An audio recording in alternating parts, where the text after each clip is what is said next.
بسم اللہ الرحمن الرحیم. کتاب کھول لیں. نکاح سے متعلق دیکھیں، فرماتے ہیں نکاح یہاں سے فرماتے ہیں لغت میں نکاح ملنے اور جمع ہونے کو کہتے ہیں، اور اصطلاح میں مرد اور عورت کے درمیان مہر کے تعین اور گواہوں کی موجودگی میں ایجاب و قبول کے ساتھ اس خاص عقد کو کہتے ہیں جس سے دونوں کے درمیان ازدواجی تعلق پیدا ہو جاتا ہے. یہ تعریف ہے نکاح کی. لغت میں کہتے ہیں ملنا، جمع ہونا، اور اصطلاح میں مرد اور عورت کے درمیان مہر کے تعین اور گواہوں کی موجودگی میں. یہ نکاح کی شرائط ہے. سمجھ میں آ رہی ہے؟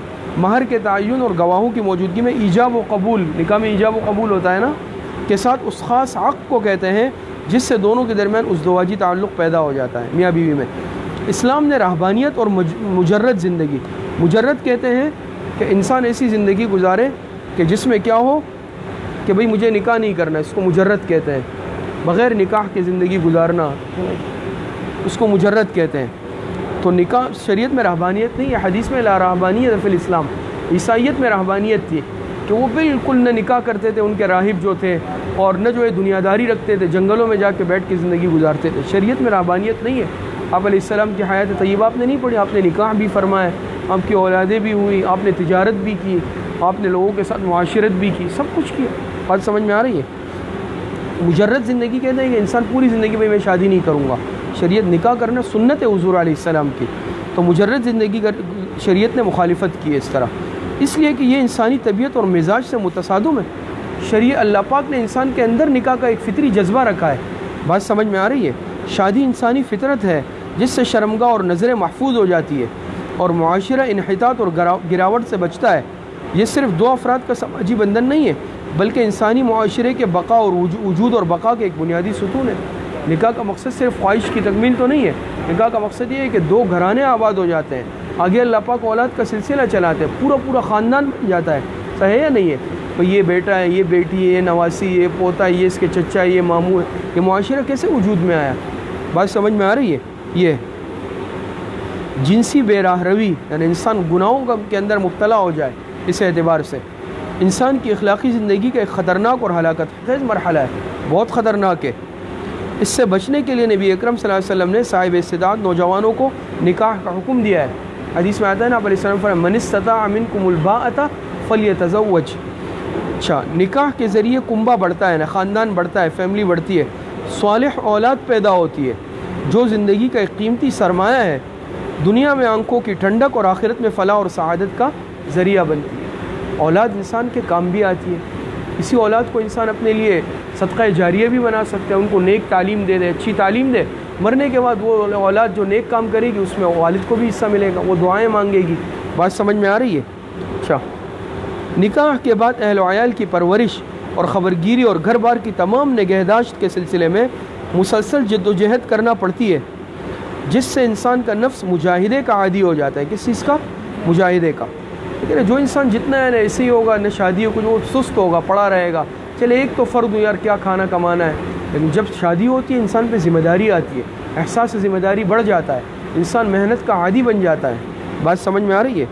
تو انسان کا نفس مجاہدے کا عادی ہو جاتا ہے اور انسان لاپرواہی کی زندگی سے دور رہتا ہے. جب تک شادی نہیں ہوتی انسان لاپرواہ رہتا ہے. جب رات کو آیا، جب گیا. جب نکاح ہوتا ہے، شادی ہوتی ہے، تو پھر انسان وقت پہ جاتا ہے، آتا ہے، ہر چیز کا احساس ہوتا ہے. سمجھ رہے ہیں؟ اچھا، نکاح کے لیے عورت کے انتخاب میں عام طور پر 4 چیزوں کو ملحوظ رکھا جاتا ہے. کتنی؟ 4. مال، حسب و نسب، یا حسب و نسب ایک ہے، حسن و جمال یہ بھی ایک ہے، اور دین. 4 چیزیں. یا تو کوئی چاہتا ہے بھائی مالدار عورت مل جائے، میں بھی مالدار ہو جاؤں. کوئی کہتا ہے یار ذرا اچھے خاندان کی ہونی چاہیے، یار حسب نسب اچھا ہو. کوئی کہتا ہے یار خوبصورت ہونی چاہیے، خوبصورت لڑکی سے شادی کروں گا. بات سمجھ میں آ رہی ہے؟ بعض کہتے ہیں بھائی دیندار ہونی چاہیے. کیا ہونی چاہیے؟ دیندار ہونی چاہیے. بات سمجھ میں آ رہی ہے یا نہیں آ رہی؟ اب ضمائر کہے کہ یار مالدار ہونی چاہیے، یار گاڑی ماڑی آ جائے سسرال سے، گاڑی بیوی بھی آ جائے، ساتھ میں ٹی وی بھی آ جائے. بات سمجھ میں آ رہی ہے؟ گاڑی بھی آ جائے، سب کچھ مجھے مل جائے. عمر فاروق چاہے گا کہ یار ایسا ہو، یا خوبصورت سی ہونی چاہیے.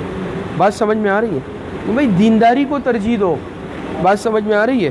اور دین، آپ صلی اللہ علیہ وسلم نے دین ہی کو ترجیح دینے کی تلقین فرمائی. حدیث میں آتا ہے، آپ علیہ السلام نے فرمایا تنکح المرأة لأربع لمالها ولجمالها ولحسبها ولدینها فاظفر بذات الدین تربت یداک. آپ خطبہ نکاح میں سنتے ہیں نکاح کی یعنی کون سی جہت کو ترجیح دینی چاہیے؟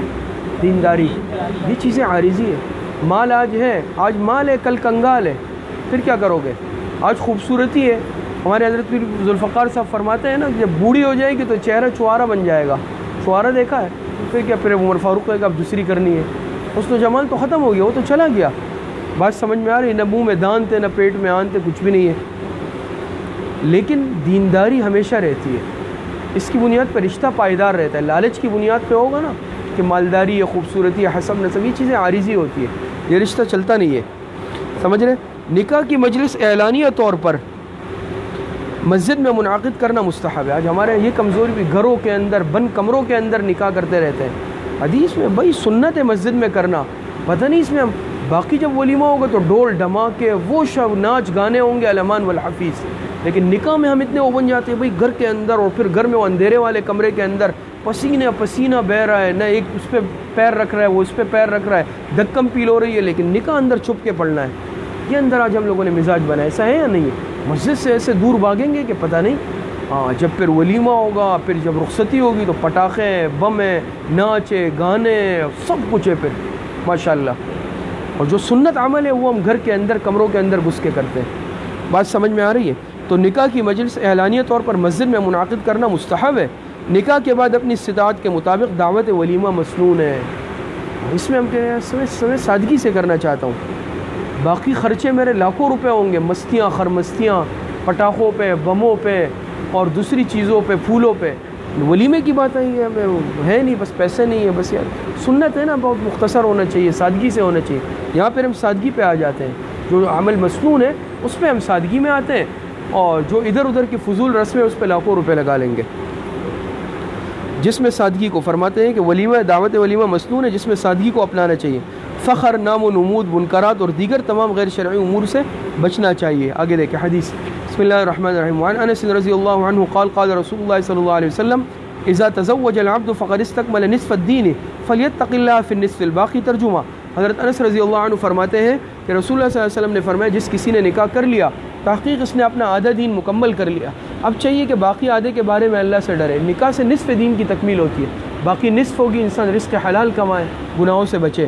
تشریح میں فرماتے شرمگاہ اور پیٹ دو ایسی چیزیں جو عام طور پر انسان کے لیے دینی اعتبار سے نقصان اور بگاڑ کا سبب بنتی ہے، اسے اللہ کی یاد سے دور کرتی ہے. تو نکاح کے ذریعے انسان اپنی نگاہ اور شرمگاہ کو گناہ سے بچا سکتا ہے. چنانچہ جس مرد عورت نے نکاح کیا گویا اس نے آدھے دین کی بھلائی حاصل کی، اس کی آنکھیں محفوظ ہو گئی، اس کی شرمگاہ محفوظ ہو گئی.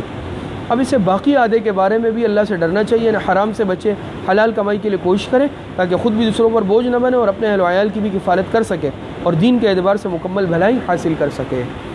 حدیث دیکھیں. بسم اللہ الرحمن الرحیم. وعن ابی ہریرہ رضی اللہ عنہ قال قال رسول اللہ صلی اللہ علیہ وسلم تنکح المرأة لأربع لمالها ولحسبها ولجمالها ولدینها فاصفر بذات الدین تربت یداک. حضرت ابو ہریرہ رضی اللہ تعالی عنہ سے مروی ہے، وہ روایت کرتے ہیں جناب رسول اللہ صلی اللہ علیہ وسلم سے کہ جناب رسول اللہ صلی اللہ علیہ وسلم نے ارشاد فرمایا کہ نکاح کیا جاتا ہے کسی عورت سے چار چیزوں کی بنا پر. کتنی؟ چار چیزوں کی بنا پر. لمالہا، اس کی مال کی بنا پر، مال و دولت کی بنا پر، ولحسبہا، اس کے خاندان کی بنیاد پر، ولجمالہا، اس کے حسن و جمال کی بنیاد پر، ولدینہا، اور اس کی دینداری کو دیکھ کر، دینداری کی بنیاد پر. لیکن فاصفر بذات الدین، تم لوگ دینداری کو ترجیح دو، دینداری کو اختیار کرو. سمجھ رہے ہیں کس کو؟ دینداری کو اختیار کرو. تربت یداک، تمہارے ہاتھ خاک آلود ہو جائے. بس